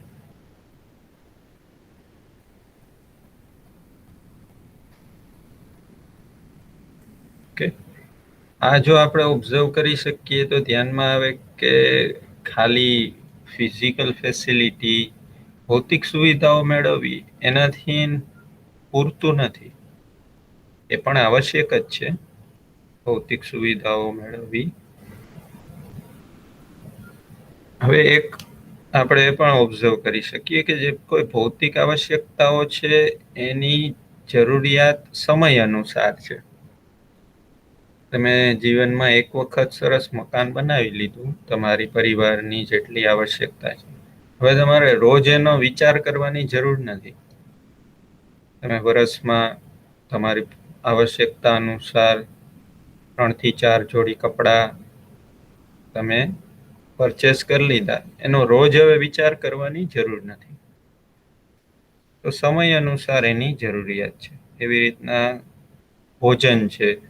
ભોજન આપણે બપોરે લઈ લીધું, હવે છેક સાંજે આપણે મળે તો ત્યાં સુધી આપણે એનો વિચાર કરવાની જરૂર નથી. તો જે કોઈ ભૌતિક આવશ્યકતાઓ છે એ સમય અનુસાર જરૂરિયાત છે. તમે એક જોબ કરતી વખતે દૂર જવાનું થયું અને ઘરમાં એક બાઇક વસાવી લીધું. હવે રોજ એનો વિચાર કરવાની જરૂર નથી. એ સમય અનુસાર તમે પરચેસ કરી લીધું, એની આવશ્યકતાની પૂર્તિ કરી લીધી. જ્યારે જે ભાવનાત્મક આવશ્યકતાઓ છે એની આવશ્યકતા નિરંતર છે. કોઈ 1 મિનિટ માટે પણ તમારું અપમાન કરી નાખે તો એ ચાલે નહીં. એક ક્ષણ માટે બી કોઈ તમારો ધુત્કાર કરી દે, તમારા ઉપર ગુસ્સો કરે, તો એ આપણને સહન નથી થતું. કેમ એવું થાય છે? તો કે ભાવનાત્મક આવશ્યકતાઓ છે નિરંતર જોઈએ. એમ કે આ 1 કલાકથી હું તમારી સાથે વાત કરું છું, 1 કલાકથી તમારી સાથે એકદમ સ્નેહપૂર્વક વાત કરું છું, તમારું સન્માન જાળવીને વાત કરું. 1 મિનિટ માટે બી તમારું અપમાન થઈ જાય તો સ્વીકાર્ય નહીં બને. કેમ સ્વીકાર્ય નથી બનતું? તો કે એવું નથી કે 1 કલાક સન્માન કરો ને પછી તમે અપમાન કરો તો ચાલે. સન્માન છે નિરંતર આવશ્યકતા છે. આ જ માનવ છે એને પશુથી અલગ પાડે છે. તમે ઘરમાં પાળીતું કૂતરું હોય, બરાબર, તો તમે એને રોટલી ફેંકીને આપો તો બી એ ખાઈ લેશે. એને કોઈ એવું જરૂરી નથી કે તમે એને ડાઇનિંગ ટેબલ ઉપર બેસાડીને એકદમ માન સન્માનથી એને પીરશો તો જ એ ખાય. ગાય છે તો તમે એને ઘા કરીને રોટલી નાખી દો તો ખાઈ લેશે. બરાબર. એને એવી કોઈ આવશ્યકતા નહીં કે તમે એને ઘરે બોલાવીને વ્યવસ્થિત બેસાડીને એને જમાડો. એને માણસ છે તો એને માત્ર એની ભૌતિક આવશ્યકતાઓની પૂર્તિ થાય એટલું જ જરૂરી નથી. તમે કોઈ ઘરે મહેમાન આવેલા હોય તો એને તમે જમવાનું તો સારું બનાવો, પણ એને સાથે સાથે માન સન્માન આપો એવી પણ આપણને આવશ્યકતા છે. એ માનવના રૂપમાં દેખાય. કૂતરાને આપણે રોટલી ફેંકીને આપી શકીએ, માણસ સાથે એવું ન કરી શકાય. કારણ કે સન્માન છે પણ એની આવશ્યકતા છે અને નિરંતર છે. આપણે કોઈના ઘરે મહેમાન બનીને ગયા હોય અને એ આપણી આગતા સ્વાગતા સારી કરે, પણ જતા જતા આપણને કોઈ કડવા શબ્દો બોલી જાય તો આપણને સ્વીકાર્ય થતું નથી. બીજી વખત આપણે ત્યાં જવાનું બી પસંદ ના કરીએ. ભલે ને એમણે આખા દિવસ દરમિયાન તમારી આગતા સ્વાગતા સારી કરી હોય, પણ એક ક્ષણ માટે બી આપણું અપમાન કરી નાખતા કોઈ શબ્દો બોલ્યા હોય તો આપણને સ્વીકાર થતું નથી. કારણ કે સન્માન છે એ આપણી નિરંતર આવશ્યકતા છે. બીજું, જેટલી ભૌતિક આવશ્યકતાઓ છે એ મેઝર થઈ શકે, એને તમે નક્કી કરી શકો, માત્રાત્મક છે. કે આપણે મકાન બનાવીએ છીએ તો 3 BHK બનાવવું કે 2 BHK બનાવવું કે 4 BHK બનાવવું એ આપણે નક્કી કરી શકીએ. એ માત્રાત્મક છે. જ્યારે જે સન્માન છે એ માત્રાત્મક નથી. તમે એને મેઝર ના કરી શકો, માપી ના શકો કે કેટલા સમય પૂરતું સન્માન જાળવી. તો સન્માન કાં તો હોય કાં ના હોય, એક ભાવ છે, એક ગુણાત્મક વસ્તુ છે. એ આપણી અંદર હોય કે ના હોય, કોઈના પ્રત્યે વિશ્વાસ આપણી અંદર હોય અથવા તો ના હોય, તો ભાવ છે એને તમે માપી ના શકો. એનો કોઈ સંખ્યાત્મક દ્રષ્ટિએ એનું મૂલ્યાંકન ન થઈ શકે. એક આ કોઈ વ્યક્તિની અંદર હોય અથવા તો ના હોય. બીજું, ભૌતિક આવશ્યકતા છે એની પૂર્તિ છે એ શ્રમપૂર્વક અથવા કોઈ સ્કિલ દ્વારા, તમારી કોઈ પાસે કોઈ આવડત છે કમાવાની, એના દ્વારા તમે ભૌતિક આવશ્યકતાની પૂર્તિ કરી શકો. ઘણા બધા લોકો છે કે જે સારું કમાય છે, ઉદ્યોગપતિઓ છે, એની તમામ પરિવારની તમામ ભૌતિક આવશ્યકતાઓની પૂર્તિ કરી શકે છે. ત્યારે ભાવનાત્મક આવશ્યકતાઓ છે ને, એનું તમારા જોબ કે વ્યવસાય કે તમારી પાસે કેટલી સ્કિલ છે, કઈ ડિગ્રી છે, એની સાથે કોઈ સંબંધ નથી. તમારી પાસે સમજ હોય તો ભાવનાત્મક આવશ્યકતાની પૂર્તિ થઈ શકે, નહીતર ના થઈ શકે. તમે કેટલા પૈસા છે, કેટલો ઊંચા પદ ઉપર છો, એનાથી ભાવનાત્મક આવશ્યકતાઓની પૂર્તિ ના થાય. એ સમજપૂર્વક જ થઈ શકે. અને સંબંધોમાં જીવવા માટે તમને ધ્યાન જશે કે સંબંધોમાં જીવવા માટે ભાવનાત્મક આવશ્યકતાઓ છે એ મુખ્ય છે. પરિવારમાં જીવવા માટે, પરિવારમાં તમામ સંબંધોમાં જીવવા માટે સુવિધા કદાચ થોડી ઘણી ઓછી હોય તો પરિવારના સદસ્યો ચલાવી લે, એ આગળ જતા મેળવી લેશું આપણે. પણ ભાવમાં ગરબડ હોય તો એ પરિવાર લાંબુ ટકતો નથી. આપણે જોઈએ કે જોઈન્ટ ફેમિલીમાંથી આજે બધા ન્યુક્લિયર ફેમિલી થઈ ગયા છે. જોઈન્ટ ફેમિલી તૂટી ગયા. એનું કારણ શું? તો કે ભાવનાત્મક આવશ્યકતાઓ જે છે એની પૂર્તિ ન થતી હોય તો એક માણસનું બીજા માણસ જોડે જીવવું શક્ય નથી બનતું. ભલે ને એક છત નીચે રહેતા હોય, પણ પરસ્પર વિશ્વાસ ના હોય, સન્માન ના જળવાતું હોય, સ્નેહ ન હોય, તો સંબંધોમાં જીવવું છે મુશ્કેલ બની જાય. તો એક માનવની બે પ્રકારની આવશ્યકતા છે, ધ્યાનમાં રાખવું જરૂરી છે. આપણે આપણા સંતાનો કે આપણી આગળની પેઢી છે એને માત્ર સુવિધાઓ જ આપશું તો એનાથી નહીં ચાલે. એની કોઈ ભાવનાત્મક આવશ્યકતાઓ બી છે, એના તરફે આપણું ધ્યાન જવું જરૂરી છે. એની કાલે એટલે આપણે એક એક્ઝામ્પલ લીધું હતું કે માતા પિતાના રૂપમાં આપણે માત્ર એની આવશ્યકતાઓ પૂર્તિ કરી દઈએ, ભૌતિક આવશ્યકતાઓ પૂર્તિ કરી દઈએ એટલું પર્યાપ્ત નથી.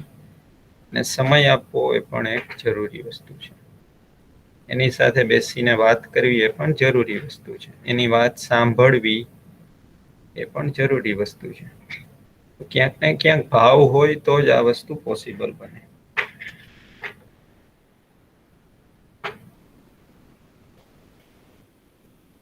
તો એ ભાવનાત્મક આવશ્યકતા તરફ આપણું કેટલું ધ્યાન જાય છે અને એની પૂર્તિ માટે આપણે સમજવા તરફ આગળ વધીએ છીએ કે નહીં, સમજણની દિશા તરફ આપણે આગળ વધીએ છીએ કે નહીં, એ ખાસ આપણે ધ્યાનમાં રાખવું જરૂરી છે. અહીંથી પણ ધ્યાનમાં આવે કે જે ભૌતિક આવશ્યકતાઓ છે શરીરના પોષણ અને રક્ષણના અર્થમાં છે. આપણે ઘરે સારું જમવાનું બનાવતા હોય કે આપણું મકાન સારું હોય કે બાળકોને સારા કપડાં લઈ દઈએ, એનાથી થવાનું શું? તો થવાનું એટલું જ કે એની શરીર છે એનું પોષણ ને રક્ષણ થશે.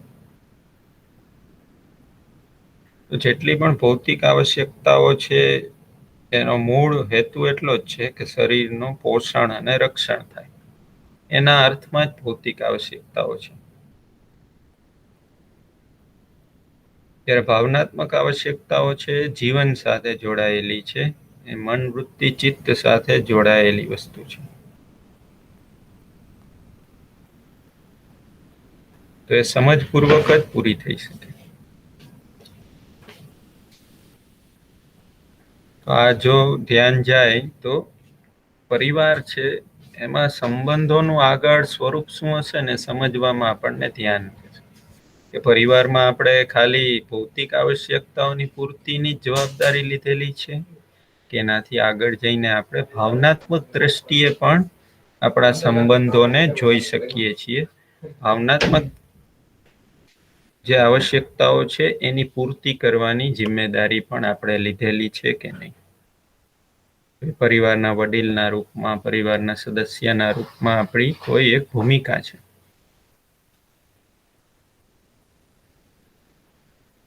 આ વાત બરાબર લાગે છે? તો ચેટ બોક્સમાં તમે રિપ્લાય કરજો યસ ઓર નો માં.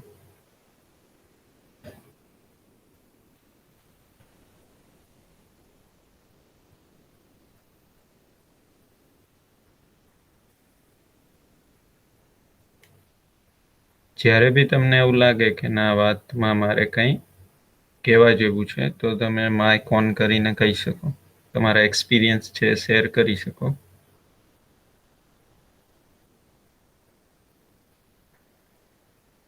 તો બાકીના લોકો છે એ પણ આન્સર આપે.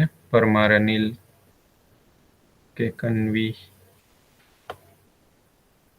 કૃતિ શાહ, વાત બરાબર લાગે છે?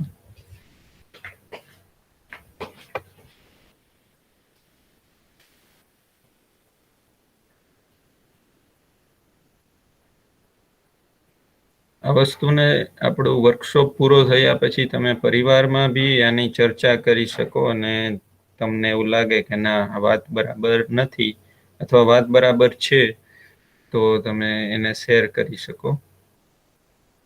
આપણે એવું નથી કે આ કોઈ સિલેબસ નથી કે આપણે પૂરો જ કરી દેવો.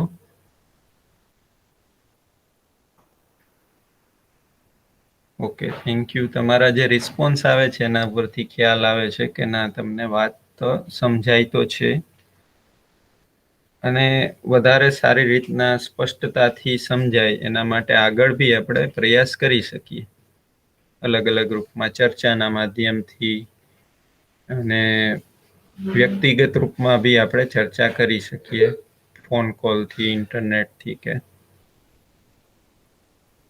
ખાસ તો આ ચર્ચા પરિવારમાં શરૂ થઈ જાય આવશ્યક છે. પરિવારમાં આપણને મૂલ્યાંકન કરવું જરૂરી છે કે આપણા પરિવારની ખાલી ભૌતિક આવશ્યકતાઓ જ છે કે ભાવનાત્મક આવશ્યકતાઓ બી છે. એની જિમ્મેદારી કોણ લેશે ભાવનાત્મક આવશ્યકતાઓની પૂર્તિ કરવાની? એ જિમ્મેદારી બી આપણી પોતાની જ છે, પરિવારના સદસ્યના રૂપમાં આપણી પોતાની પણ છે. આ વસ્તુ જ્યારે આપણને સ્પષ્ટ થાય તો સંબંધને સમજવાની એક મજા આવશે.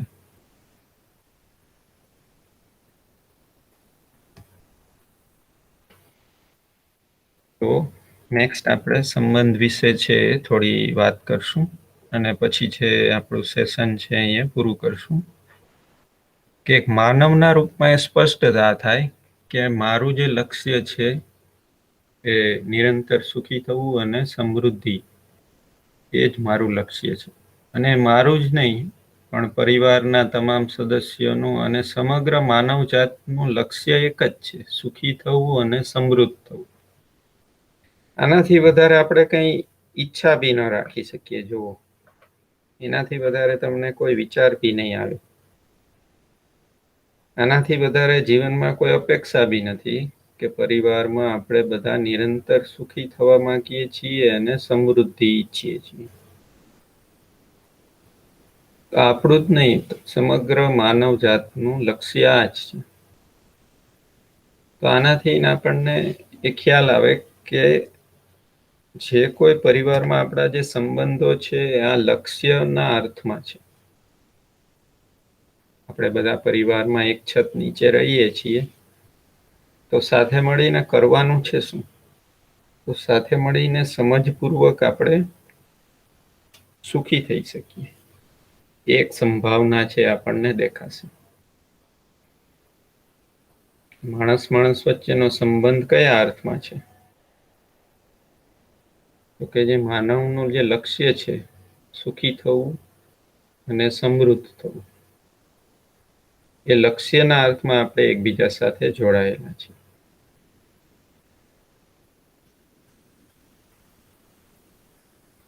તો એ લક્ષ્યના અર્થમાં આપણે એકબીજાના સહયોગી છીએ. તો આપણે જોઈ શકીએ કે આપણા જેટલા બી સંબંધો છે એ આપણે દુઃખી કરવા માટે નથી, એ આપણને સુખી કરવા માટે જ છે.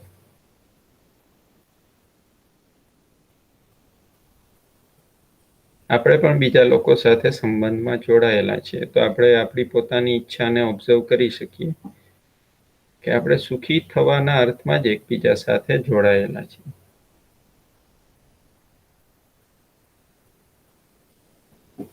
તો કોઈ પણ સંબંધ લઈ લ્યો, માતા પિતા સંબંધથી આપણા જીવનની શરૂઆત થાય.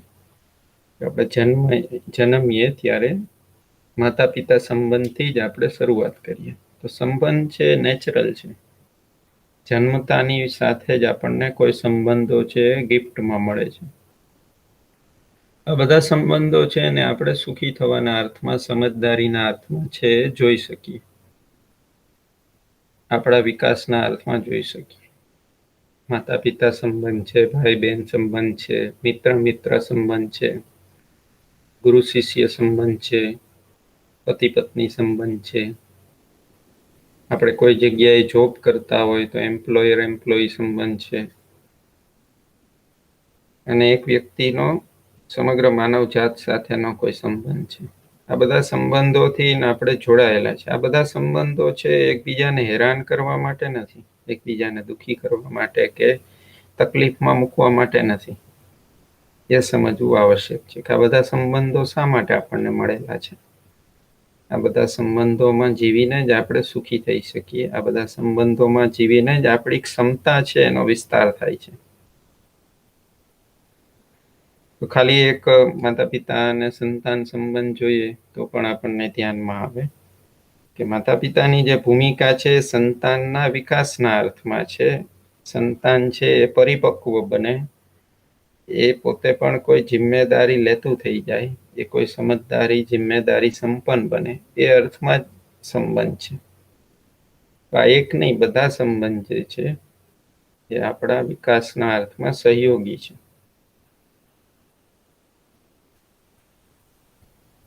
આ વાત બરાબર લાગે છે કે આપણી સાથે જોડાયેલા જેટલા બી સંબંધો છે એ વિકાસના અર્થમાં આપણા સહયોગી છે. અને આપણે આપણી લાઈફનું, આપણી જિંદગીનું નિરીક્ષણ કરીને જોઈએ તો એ ધ્યાનમાં બી આવે. આ બધા સંબંધોથી આપણને કંઈક ને કંઈક સહાયતા છે પ્રાપ્ત થઈ છે. એ ટીચર હોય, માતા પિતા હોય, ભાઈ બહેન હોય, આપણા મિત્રો હોય, કોઈના કોઈ રૂપમાં છે એ આપણને સહાયતા છે પ્રાપ્ત થઈ છે.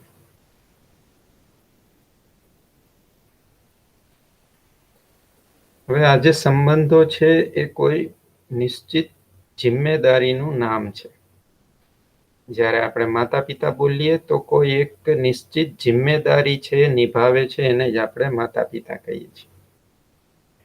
જો આપણે કોઈ અજાણ્યા ઘરમાં ગયા હોય બેસવા માટે, અજાણ્યા ઘરમાં કોઈ એક બાળક છે, એનું કોઈ એક સ્ત્રી છે એની ધ્યાન રાખતા હોય, એની સાર સંભાળ રાખતા હોય, તો આપણને તરત જ અંદાજો આવી જાય કે એ એની માતા હોવા જોઈએ. તો કોઈ નિશ્ચિત જિમ્મેદારી નિભાવતા વ્યક્તિને જ માતા કે પિતાના રૂપમાં આપણે ઓળખીએ છીએ.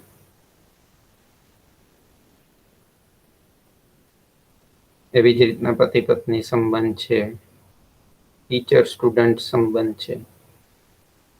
આ બધા સંબંધો છે કોઈ જવાબદારીનું નામ છે, એમાં કોઈ જવાબદારી અપેક્ષિત છે.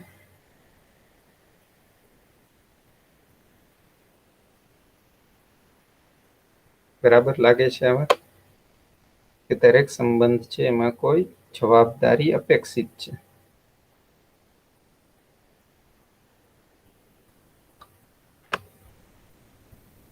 તો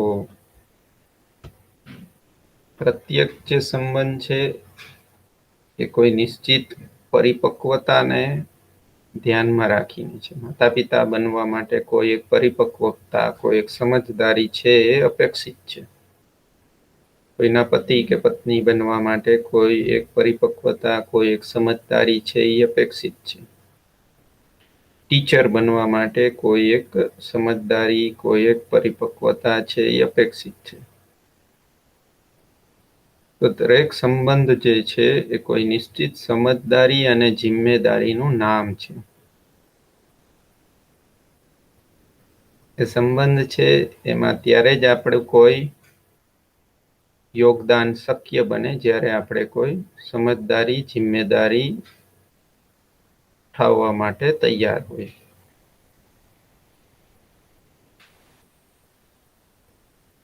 નહીંતર એક અણસમજુ માણસ છે એ પોતે બીજાના સહયોગમાં કોઈ યોગદાન ના કરી શકે, એ પોતે બી હેરાન થાય અને બીજાને બી હેરાન કરે. તો સંબંધમાં જીવવા માટે કોઈ યોગ્યતા, કોઈ લાયકાત છે અપેક્ષિત છે. એને જ આપણે સમજદારી, જિમ્મેદારી કહીએ છીએ. કોઈ જિમ્મેદારી ઉઠાવવાની આપણી અંદર યોગ્યતા છે કે નહીં,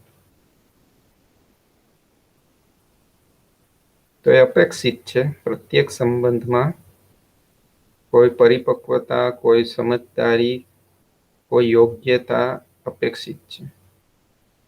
ત્યાર પછી જે સંબંધમાં અપેક્ષિત જિમ્મેદારીઓ છે એ આપણે ઉઠાવી શકીએ. બીજું એ ધ્યાનમાં જશે કે પ્રત્યેક સંબંધ છે માનવના વિકાસના અર્થમાં, માનવના લક્ષ્યના અર્થમાં સહાયક છે. પ્રત્યેક સંબંધ છે એ સુખી થવાના અર્થમાં, સમૃદ્ધિના અર્થમાં સહાયક છે.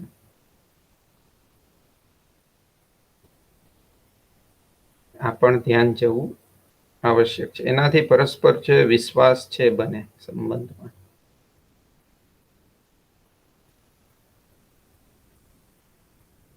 જો એ સ્પષ્ટતા થાય કે પ્રત્યેક સંબંધ છે મારા વિકાસમાં સહાયક છે. હવે મારી જવાબદારી છે કે હું કઈ રીતના એમની પાસેથી સહયોગ છે મેળવું. જેમ કે એક સ્ટુડન્ટ છે એ પોતે જ નક્કી કરી શકે કે મારે ટીચર પાસેથી કેટલો સહયોગ મેળવવો છે. ત્યાર પછી જ એ સહાયક થઈ શકે. ટીચર ત્યારે જ સહાયક થઈ શકે જ્યારે સ્ટુડન્ટને સ્પષ્ટતા હોય કે મારે ટીચરની સાથે શું સહયોગ અપેક્ષિત છે. તો પ્રત્યેક સંબંધમાં નિશ્ચિત અપેક્ષાઓ તો છે જ, સાથે સાથે કોઈ જિમ્મેદારી બી જોડાયેલી છે.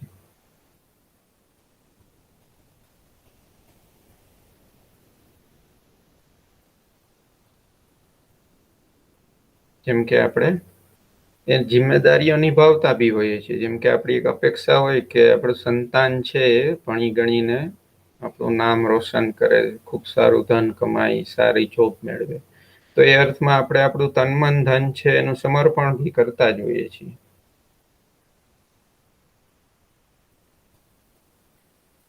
આપણું સંતાન સારું એજ્યુકેશન મેળવે, સારી જગ્યાએ જોબમાં લાગી જાય, સારી સેલેરી મળતી થઈ જાય, ત્યાં સુધી આપણે એને સહયોગ કરતા જ હોઈએ છીએ. તો એ ભૌતિકતાના અર્થમાં તો આપણે એને સહયોગ કરતા જ હોઈએ છીએ. એના માટે આપણું તન મન ધન છે સમર્પણ કરતા જ હોઈએ છીએ. તો આજે આપણે જે ચર્ચા કરી કે જે ભૌતિક આવશ્યકતાઓની જે પૂર્તિ માટે જે સહયોગ અપેક્ષિત છે, બીજું ભાવનાત્મક આવશ્યકતાઓની પૂર્તિ માટે બી કોઈ સહયોગ અપેક્ષિત છે. સમજદારી સંપન્ન બને એના માટે બી કોઈ સહયોગ છે એ અપેક્ષિત છે.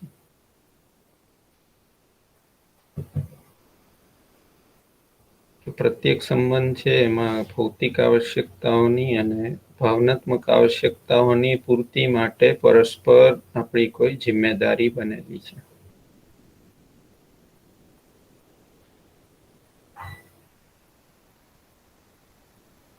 તો કોઈ બાળક છે એવી અપેક્ષા રાખતું હોય કે મને મારી કેર કરવામાં આવે, તો એ અપેક્ષા છે એ ખોટી નથી. એની કેર થવી પરિવારમાં આવશ્યક છે. એની ભાવનાત્મક આવશ્યકતા છે. એ ભાવનાત્મક આવશ્યકતાઓની પૂર્તિ પરિવારમાં સાથે મળીને પરિવારના સદસ્યો કરી શકે એ પરિવારની ઉપલબ્ધિ છે, એ પરિવારની જિમ્મેદારી છે.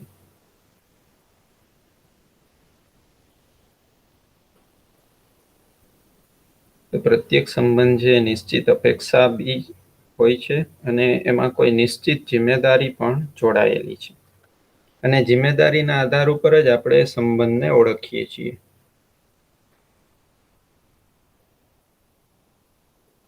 જેમ કે કોઈ કંપનીમાં જોબ કરતું હોય તો ખ્યાલ આવે કે કોઈ હાયર પોસ્ટ ઉપર બેઠેલો વ્યક્તિએ વધારે જિમ્મેદારી લીધેલી હોય. એ વધારે જિમ્મેદારી લીધેલા વ્યક્તિને જ આપણે એ પોસ્ટ ઉપર સ્વીકાર્ય ગણીએ છીએ. કોઈ વર્કર હોય તો એની જિમ્મેદારી એના કરતા ઓછી હોય. તો જિમ્મેદારીના આધાર ઉપર જ એ વ્યક્તિ છે એને સંબંધમાં આપણે ઓળખીએ છીએ. ટીચરની કોઈ એક નિશ્ચિત જિમ્મેદારી છે કે વિદ્યાર્થી છે એને વિષય વસ્તુ છે સંપૂર્ણપણે સમજાઈ જાય, એ જવાબદારી ટીચરની છે. તો એ જિમ્મેદારી ઉઠાવેલા વ્યક્તિને જ આપણે ટીચર તરીકે સ્વીકાર કરી શકીએ છીએ. પ્રત્યેક સંબંધ છે કોઈ નિશ્ચિત અપેક્ષા અને જિમ્મેદારીનું નામ છે. તો આ વસ્તુ તમને સ્વીકાર થાય છે, ધ્યાનમાં આવે છે? આમાં કોઈ પ્રશ્ન હોય તો તમે માઇક ઓન કરીને કહી શકો.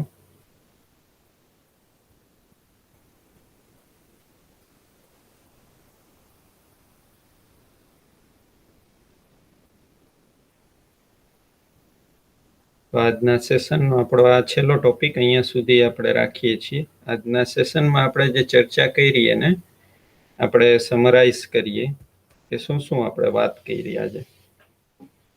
પહેલું તો સ્વયંની અંગે સ્પષ્ટતા માટે આપણે એ વાત કરી કે પ્રત્યેક માનવનું, એટલે કે મારું લક્ષ્ય સુખ અને સમૃદ્ધિની નિરંતરતા છે.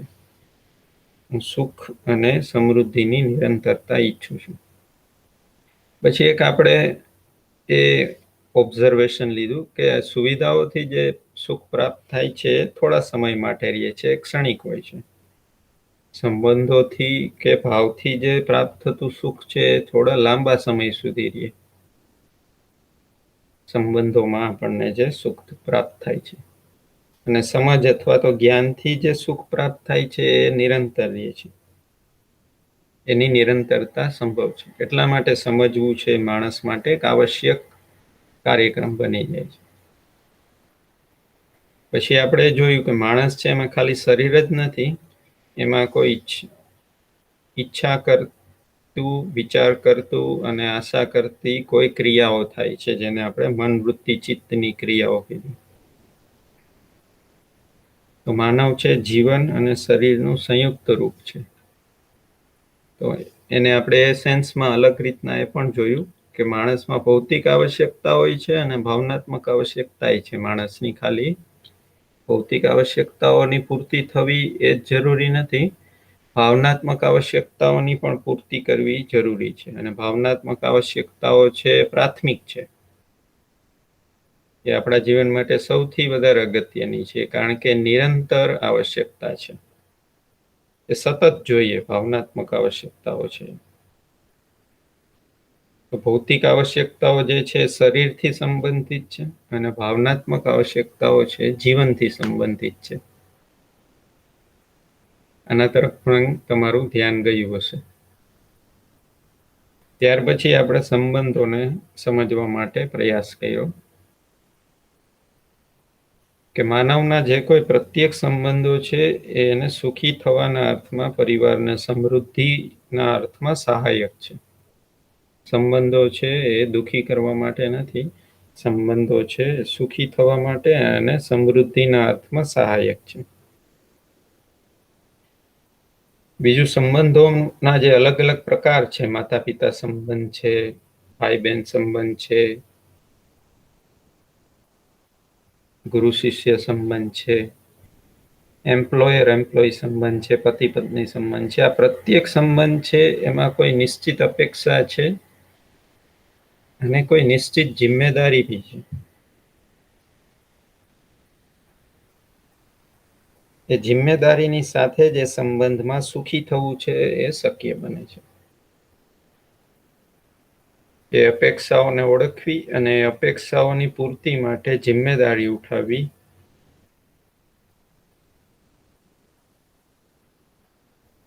એ પૂર્વક જ સુખી થવું છે એ સંબંધમાં શક્ય બને છે. તો આટલી વાત મેં તમારી સાથે શેર કરી. શેર કરતી વખતે ઘણી વખત આપણી સમયની મર્યાદા છે ને સાથે સાથે ઓનલાઈન મીડિયમમાં કોન્સન્ટ્રેશનનો પણ એક પ્રશ્ન હોય છે. તો આપણે બહુ ટૂંકમાં વાત કરીએ છીએ. ટૂંકમાં જ્યારે વાત કરીએ છીએ ત્યારે ઘણી બધી અસ્પષ્ટતાઓ હોય એવું બની શકે.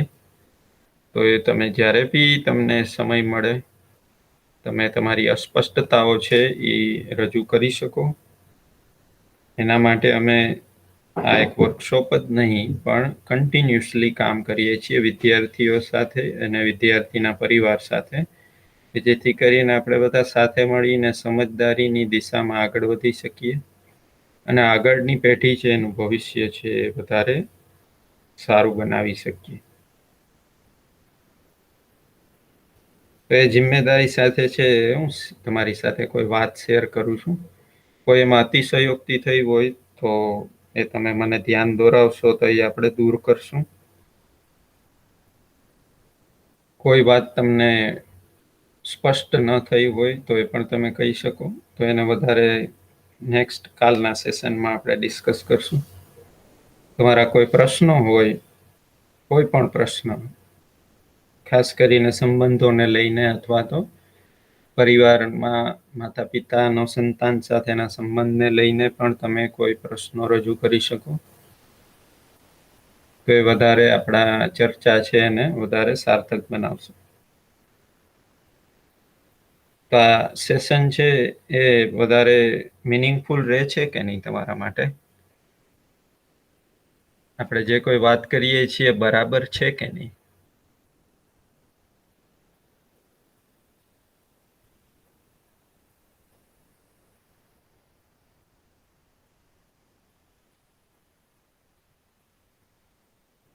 કૃતિશા, પરમાર, અનિલ, કણવી, ધ્રુવી, વસોયા, તમે આન્સર આપી શકો. આપણે જે કોઈ વાત કરીએ છીએ બરાબર લાગે છે કે નહીં?